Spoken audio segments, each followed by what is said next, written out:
Do the difficult things while they are easy, and do the great things while they are small. A journey of 1,000 miles begin with a single step. All our dreams can come true if we have the courage to pursue them. Felicia Aderoju Ajala, a born origin of the Payseta State, Oyo, took us through a journey that led to a success story. Hello ladies and gentlemen, my name is Ayomi Osi Omobotele, your usual anchor, host of Grow Your Career. We're here once again and we have our beautiful mama in the house. I'll be the one to introduce her to you. She'll be the one to introduce herself. She's on the corporate world, I could say. They said corporate people are the big people that are controlling the nations. You're welcome to the program for today, ma. Thank you. Like I said, I hope you want to introduce you. I want you to introduce yourself to the viewers. Okay, good afternoon, viewers at home. My name is Angela Felicia Aderoju. I was born in the year 1970 and I started my career from primary school to secondary school to the Polytechnic Ibadan, where I found HND in accountancy. I served in the year 1994 in Bauchi State, and from there I started teaching. I taught, I became a school accountant at Supreme International School in Kaduna. Then from there I moved to Dambo International School as the school accountant as well. But along that line, I was doing my professional exams in ICANN. So I qualified as a chartered accountant in the year 1998 before I even got married. I got married in 1998, but I became a chartered accountant before then. Then, about 12 years down the line, I became a fellow chartered accountant. I moved from Dambo International School in Kaduna down to Lagos here, and I started my career in the banking industry. That has really been my propelling force of going into accountancy. I just love meeting people, solving their problems, and making people happy. That means you're actually willing to be a banker. Should I say that? Yes. That has actually been your dream. That assisted me in even choosing my courses in secondary school. Wow. Because I thought of either being an accountant or a medical doctor. Okay. So I was a science-oriented student, but because of my economics and accounting subject was introduced while I was in secondary school. So I added it. So because of my economics, I was able to blend to the two areas. So I joined Global Bank in the year 2000 in Lagos here. From Global Bank metamorphosized into Intercontinental Bank in 2005, and from there to Access Bank. So I was there up until I'm still in the banking industry now. So for I've been in the banking industry for the past 21 years, and I'm still counting. So from there, I also ran my MBA in finance from LASU, that's Lagos State University. Then I also became a fellow Institute of Credit Administration. Wow. So with all these qualifications, I could say I will give it to you, ma. you are like I say, you are doing well. Yes, you made mention of being chartered before you even got married. Yes. What was your intention then for you to be able to be chartered even before your marital status changed? Okay. Ever since I was in school, if you go to the Polytechnic, meaning that you're going to spend 5 years, 2 years for your own MD, you go for 1 year industrial attachment, okay, and then you go back for your HND. Exactly. Right from the time I was doing my attachment, I wanted to enroll for ICANN because I know that being a professional, being an accountant, you can be a qualified accountant without taking that professional exams. No, that has been my intention. And so the moment I entered into HND, I wanted to enroll, but I met somebody who advised me that why don't you just finish after your NYSA, then you can claim exemptions. So as I was running off on my NYSA program, I started thinking of how to claim exemptions and start my ICANN professional exams. So as I started my work at Supreme International School as an accountant, I was using my time. The moment I closed from work, I would go for lectures for ICANN. And so I didn't know that I would get qualified before marriage, but it just happened that way. I got married in December, I qualified in the month of May. I think it's May 9th I qualified. Wow. This is actually a big testimony for those people that are actually coming up, the new generation and even the generation next, Mark. The challenge of the youth of now, we observed that they are actually, many of the youth we're having now, they're actually willing to even, make it before their time, just like you did. Nobody wants to go through those the lines you followed, having qualified as a graduate from polytechnic again to university, and again from university you still furthered in your having your professional certificate. Most of the youths we are having now are not even having that, should I say, the zeal or that patience to even go through that career. They want to make quick money. I can remember then, I think last week there was this news of this guy, this young boy, trending them last week, that they asked him a question that what will you become in future, and his response was, I want to be an armed robber. That armed robber makes money on time. So how do you think you can actually encourage the youth of now to build or to grow their career? Thank you so much. One thing in life is that there's no shortcut to success. Yes. There is no shortcut to success. You just have to toe the path. But knowing that right path to toe from the word go is the most essential thing. The boy may be thinking that armed robbery is a profession. Yes. That maybe because people, armed robbers, they get quick money, but it's not a career. Exactly.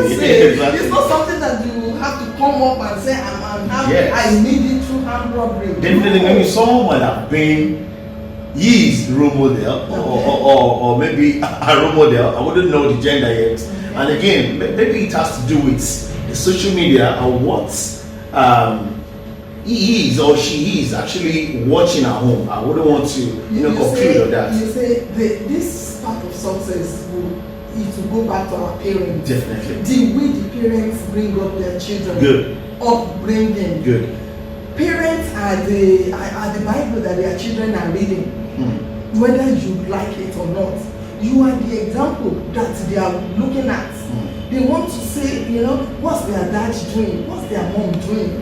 How is she carrying herself in the society? How is she even carrying herself at home? Charity begins at home. Charity begins at home. So the parents has a lot of work to do in molding the lives of our children before they become youth.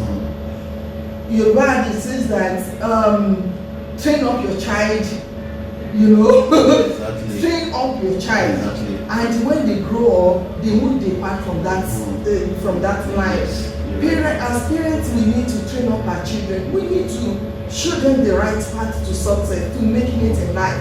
There's no shortcut. Armed robbery is not the way to go. Yes. Bandit is not the way to go. What do you call it? Yahoo. Yahoo is not the way.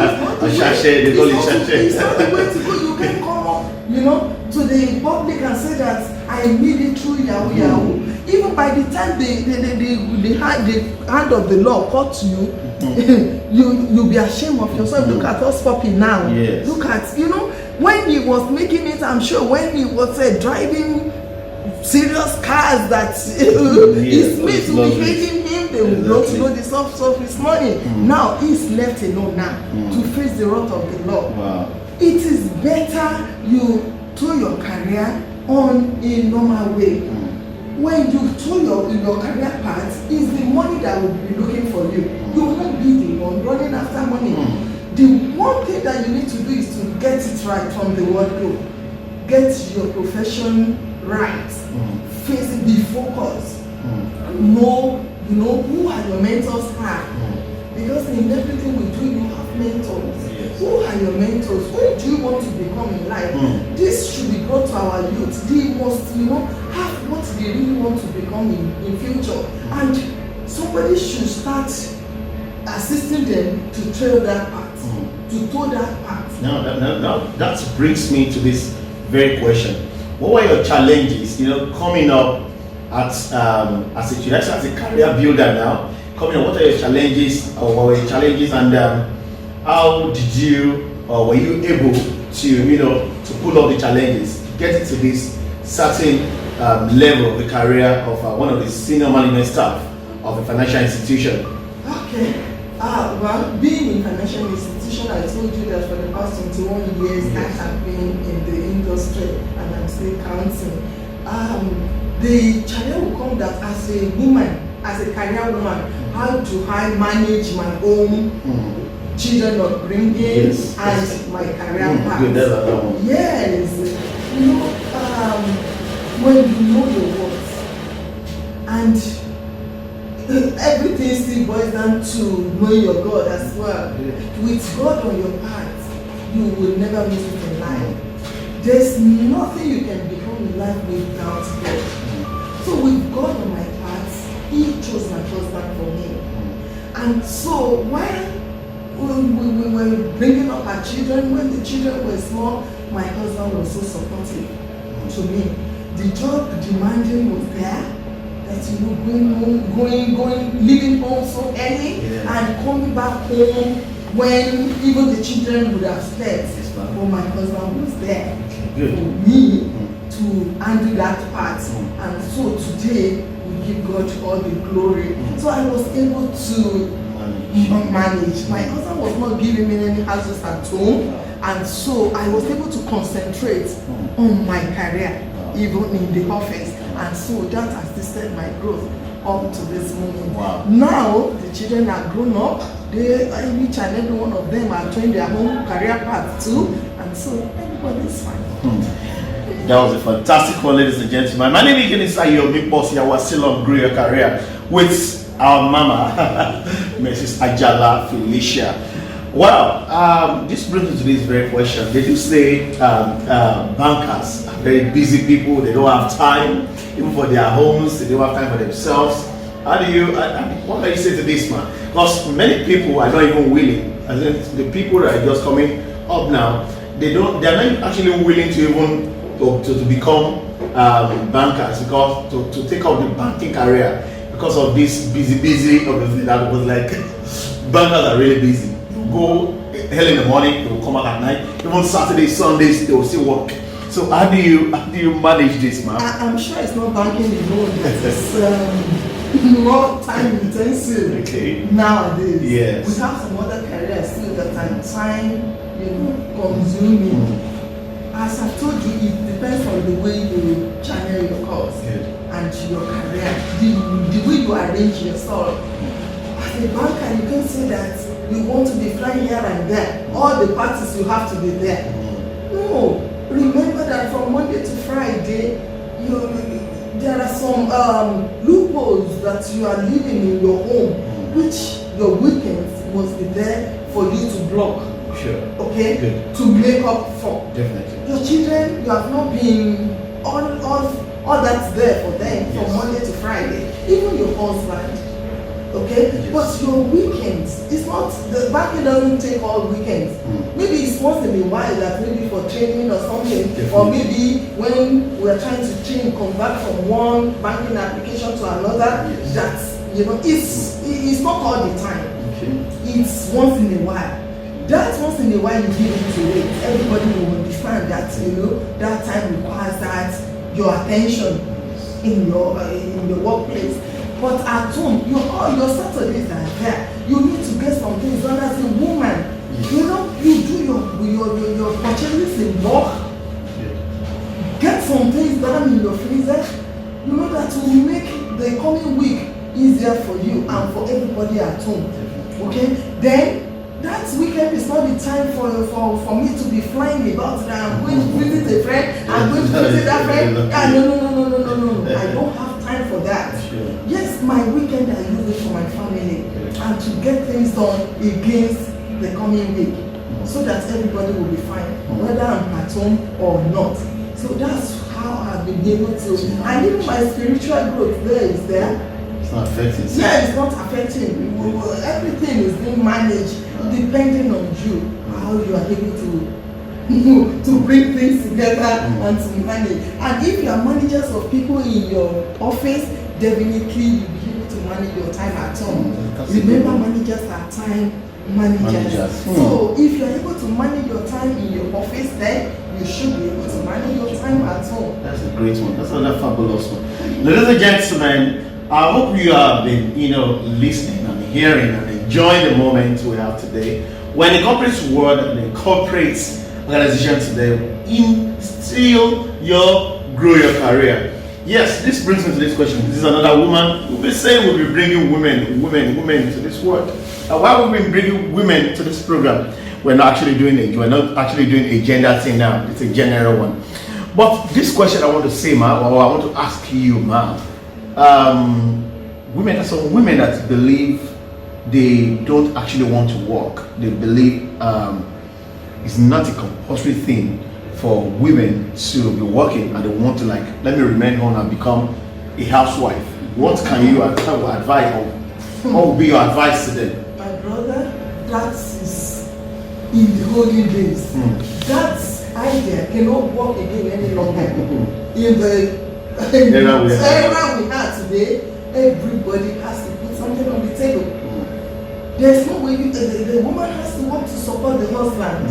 Things are so, they have grown out of hand now. The financial commitment at home. Do you want to talk about school fees of the children? And you want your children to at least go to a moderate school, a presentable school, where their knowledge can be built and they will enjoy whatever they are doing. Now, the husband alone cannot face this. The two of you has to come together. What are you earning? What do you have? Everybody will put things on the table to ensure that the children, you give them a quality future. And you yourself as a woman, that you won't depend solely on your husband. That your family expenses are there. The two of you, your extended families are there. Expenses will be coming from that angle. Your own immediate family expenses are there. You need to face it. So that somebody will now say, I want to enjoy sitting at home, doing housewife. No. And I can't encourage anybody, any woman of today, to go into full housewife. She will regret it. Maybe they are enjoying it in those days, but nowadays, no way. Wow. Ladies and gentlemen, we wish to stay longer on this program for today, grow your career. And but our time, we have our time limit, and we'll be able to, grow more than this on this very program audition for today. Before we go back, do you still have any? Do you have any advice for the upcomings? Okay, my only advice for the upcoming younger ones is that you must know what you want to be in future. Know what you want to be, and look at those that have attained greater heights in that career that you want to be. Then let them be your role model. They may not know that you are really following them, but at least you must have a mentor, somebody that you are really looking at, that in future I also want to be like this. Then now look at how do I get there. You know the end now, so how do I get to that end point? By so doing, you won't say that Yahoo is the game, you won't say banditry is the game, you won't say, robbery is the game. No, we can build a quality professional career and we will still enjoy ourselves. Yes, it's fantastic having Mrs. Ajala Felicia on this program for today. I want to say thank you, ma, for granting this little time out of your busy schedule to honor this very program. We'll say a big thank you to you. All right, ladies and gentlemen, join us next week on this program, on Still Your Program, Grow Your Career with Ayo Me Bossy. See you. Whenever you see a successful person, you only see the public glories, never the private sacrifices to reach them. Join us next week while we bring to you another interesting topic to discuss. I remain Ayo Me Bossy.